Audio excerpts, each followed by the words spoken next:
There is a hidden code inside one of the oldest books on earth, a pattern so powerful that Napoleon Hill called it the master key to riches. This code took a man from the bottom of a prison cell to the second highest throne in the most powerful nation of his time. His name was Joseph, and the same metaphysical law that freed him and made him wealthy beyond measure is available to you right now. You are struggling financially. You work hard, but the breakthrough never comes. You feel forgotten, overlooked, stuck in a prison of circumstances you did not create. Joseph felt the same way, sold into slavery by his own brothers, falsely accused, locked away in darkness. But inside that cell, he activated a principle that Napoleon Hill would later reveal to Andrew Carnegie, Henry Ford, and Thomas Edison. Today, you will learn that principle. You will see how Joseph used his mind to rewrite his destiny. And you will discover the exact steps to apply this ancient wealth code to your modern life. Stay with me, because what you are about to hear will change everything you thought you knew about money, faith, and the power of your imagination. Why do good people end up in financial prisons? Joseph was a righteous man. He honored his father. He resisted temptation when Potiphar's wife tried to seduce him. Yet his reward was false accusation and imprisonment. If you have ever felt punished for doing the right thing, you understand his pain. You followed the rules, you worked hard, you stayed honest, but the promotion went to someone else. The opportunity vanished. The doors stayed closed. Napoleon Hill studied 500 of the most successful people in history, and he discovered something shocking. Almost every one of them faced a major defeat or injustice before their greatest success. He called this the law of adversity and equivalent benefit. Hill taught that every setback carries within it the seed of an equal or greater advantage, but most people never find that seed. They focus on the injustice. They replay the betrayal. They cement themselves in victim consciousness. Joseph could have done the same. He could have spent his prison years consumed with bitterness toward his brothers. He could have cursed Potiphar's wife. He could have demanded answers from God, but he did not. Genesis chapter 39 verse 23 tells us that the Lord was with Joseph in prison and caused everything he did to prosper. Even in chains, Joseph's mind remained free. He understood what Hill would later teach, that circumstances are effects, not causes, that the real prison is never external, it is the prison of limited thinking. Your current financial situation is not your fault, but it is your responsibility. The blocks you face are not punishments, they are invitations. Invitations to shift your consciousness from lack to abundance, from victim to creator, from prisoner to governor. Joseph's story proves that your starting point does not determine your ending point. Your thoughts do. Your faith does. Your willingness to see opportunity inside adversity does. The question is not why this happened to you. The question is, what seed of equivalent benefit are you refusing to see? Napoleon Hill tells the story of a young man who worked in Thomas Edison's laboratory. This man had just experienced a devastating failure. An experiment that consumed months of work had collapsed. He sat in the ruins of his effort, broken and defeated. Edison walked past him and said something extraordinary. He said, "Congratulations, you just discovered 1,000 ways that do not work. Now you are 1,000 steps closer to the way that does." This is the Joseph principle in action. Joseph did not waste his prison years. He studied, he observed. He developed a skill that would later save an entire empire. He became an interpreter of dreams, not in some mystical sense, but in the metaphysical sense that Hill taught. Joseph learned to decode the symbolic language of the subconscious mind. He learned that dreams are not random. They are messages from infinite intelligence, warnings, revelations, instructions. When Pharaoh had a troubling dream, all the magicians and wise men of Egypt failed to interpret it. But Joseph succeeded. Why? Because he understood that dreams speak in the language of images and emotions, not logic. Hill taught the exact same principle in Think and Grow Rich. He called it the faculty of creative imagination. This is the ability to receive ideas, plans, and hunches directly from infinite intelligence. Joseph had mastered this faculty in prison. While others saw only stone walls and iron chains, Joseph saw a university, a training ground, a preparation chamber. Hill wrote, "Every adversity carries with it the seed of an equivalent or greater benefit, but you must look for that seed with definiteness of purpose." Joseph looked, and he found it. His interpretation of Pharaoh's dream was not guesswork, it was revelation. 7 years of abundance followed by 7 years of famine, a pattern, a code, a warning that would save millions of lives. Andrew Carnegie witnessed this same principle in his own life. Carnegie told Hill that his greatest business breakthroughs came after his greatest failures. He said, "I learned more from my defeats than my victories, because defeat forced me to think differently, to question my assumptions, to seek wisdom I had ignored." This is the secret Joseph discovered. Prison is not punishment, it is preparation. Failure is not the end, it is education. And the imagination is not fantasy, it is the receiving set for divine guidance. The law Joseph activated is what Napoleon Hill called controlled attention combined with faith. Let me break this down with precision. Controlled attention means focusing your mind deliberately on a desired outcome rather than current circumstances. Faith means acting as if that outcome is already guaranteed. Joseph did both simultaneously.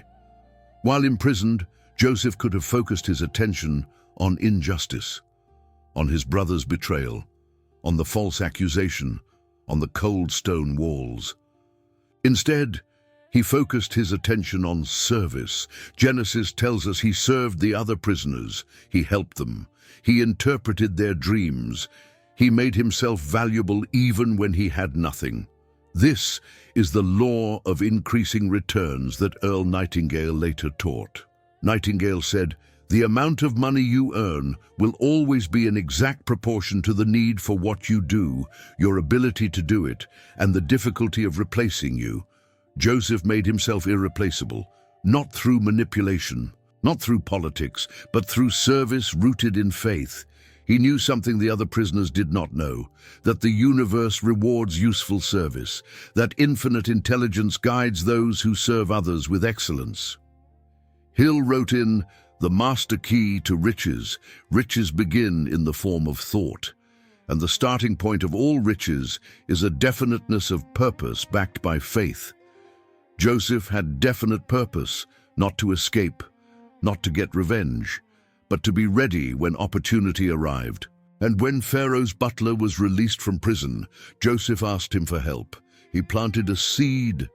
2 years later, when Pharaoh needed a dream interpreter, that seed sprouted. The butler remembered Joseph, and Joseph was brought before Pharaoh. Here is where the metaphysics becomes crystal clear. Joseph did not say, "I can interpret your dream if you pay me." He did not negotiate. He did not hesitate. He said, "It is not in me, but God will give Pharaoh a favorable answer." Joseph understood that he was not the source. He was the channel. Infinite intelligence was the source. And by acknowledging this truth, he opened the floodgates of divine guidance. Hill taught this exact principle to Henry Ford. Ford told Hill that his greatest inventions came not from his own thinking, but from tuning into infinite intelligence. Ford said, "I do not invent, I discover. The ideas already exist. I simply make myself available to receive them." Joseph made himself available, and the interpretation flowed through him with perfect accuracy. 7 years of abundance, 7 years of famine. A simple warning, but it came with a solution. Store 20% of the harvest during the good years, then sell it during the famine. This is the ancient wealth code, The 20% rule, not 10%, 20%. Why? Because saving 10% protects you, but saving 20% positions you to profit from crisis. This is what separates poverty consciousness from wealth consciousness. The poor see crisis as disaster. The wealthy see crisis as opportunity. Joseph saw 7 years into the future and prepared accordingly. He did not hoard for himself. He stored for the nation. And when famine came, Egypt had grain while every other nation starved. Joseph did not just survive. He dominated the marketplace. He became the richest non-royal person in the ancient world. The remedy is this: stop focusing on your current lack. Start focusing on how you can serve more people with excellence. Ask infinite intelligence for guidance daily. Then act on the hunches you receive. Save 20% of everything you earn, not for security, but for opportunity. Because crisis is coming, and when it arrives, those with resources will rule while those without will beg. Let us bring this ancient code into your modern reality. You are living in uncertain times. Economic instability, inflation, job insecurity, just like Joseph's famine. But here is the truth, Napoleon Hill would tell you. Uncertainty is the greatest wealth transfer moment in history. Thomas Edison proved this during the Great Depression. While others panicked, Edison innovated. He knew that crisis forces society to demand new solutions, and those who provide solutions become indispensable. How do you apply the Joseph principle today? First, develop your faculty of creative imagination. This is not daydreaming. This is structured visualization backed by faith. Hill taught a specific technique. Sit in a quiet place. Close your eyes. Picture your desired financial outcome with complete sensory detail. See the bank account balance. Feel the relief. Hear the conversations. Smell the environment. Do this twice daily for 30 minutes. This is not wishful thinking. This is impressing your subconscious mind with a definite pattern. Your subconscious will then guide you toward people, opportunities, and ideas that align with that pattern. Second, interpret your own dreams. Keep a journal by your bed. Write down every dream immediately upon waking. Do not analyze it logically. Look for symbols, emotions, recurring themes. Joseph's gift was recognizing patterns that others missed. Your subconscious speaks to you every night. It warns you of dangers. It reveals opportunities. It shows you blocks you cannot see consciously. Hill wrote, "The subconscious mind works continuously while you are awake and while you are asleep. Learn its language and you gain access to infinite intelligence." Third, apply the 20% rule immediately, not tomorrow. Today, take 20% of your next paycheck and put it in a separate account. Do not touch it. This is not an emergency fund. This is your opportunity fund. When crisis comes and everyone else is desperate, you will have resources to invest, to buy assets at discount, to start the business others are too afraid to launch. Joseph became governor not because he had grain during abundance, but because he had grain during famine. Fourth, practice the metaphysics of release. This is critical. Joseph could have demanded revenge when his brothers came to Egypt begging for food. They did not recognize him. He had all the power. He could have imprisoned them, enslaved them, executed them. But he forgave them. He said, "You meant evil against me, but God meant it for good." This is not weak spirituality. This is advanced metaphysics. Unforgiveness blocks the flow of prosperity. Earl Nightingale taught that resentment is like drinking poison and expecting the other person to die. Every minute you spend replaying old hurts is a minute you are not receiving new guidance. Who do you need to forgive? The employer who fired you, the partner who betrayed you, the family member who doubted you?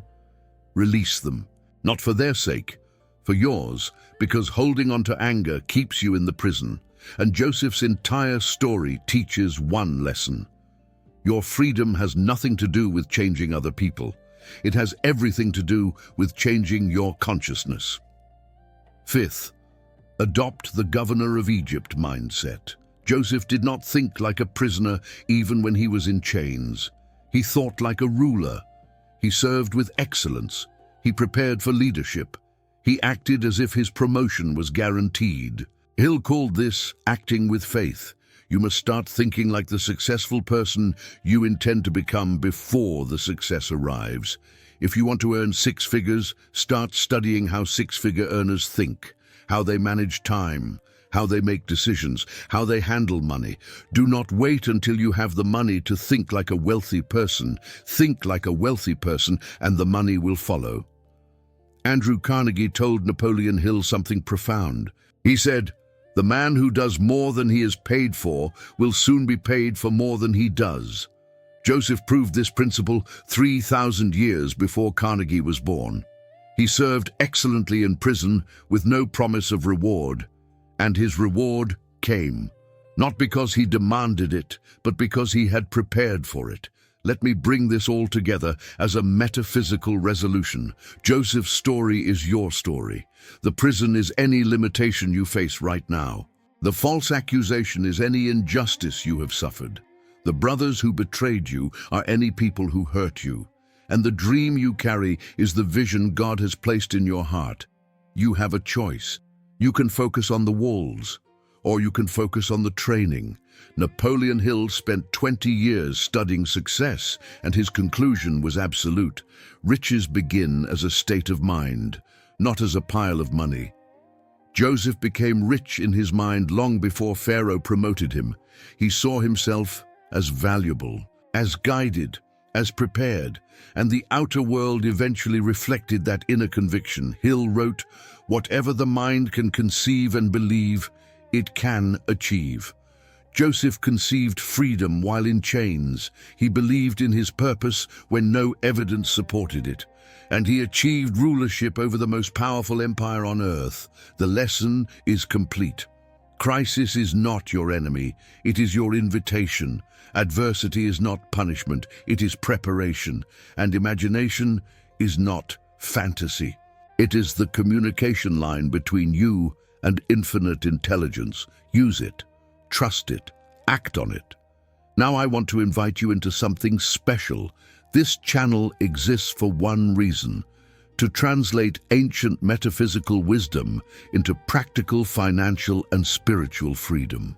If this video gave you even one insight that shifted your perspective, then you are part of our community. Subscribe now, because every week we decode another spiritual law that the world has forgotten.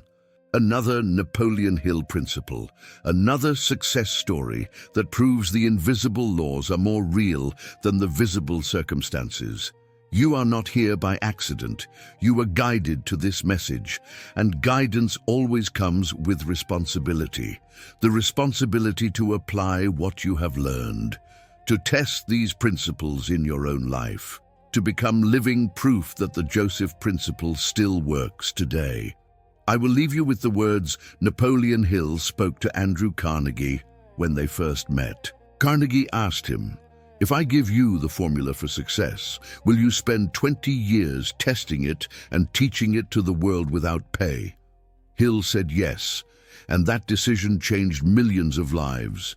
Today I am asking you the same question. Will you test the Joseph principle?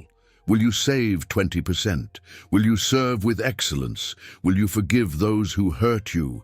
Will you use your imagination to connect with infinite intelligence?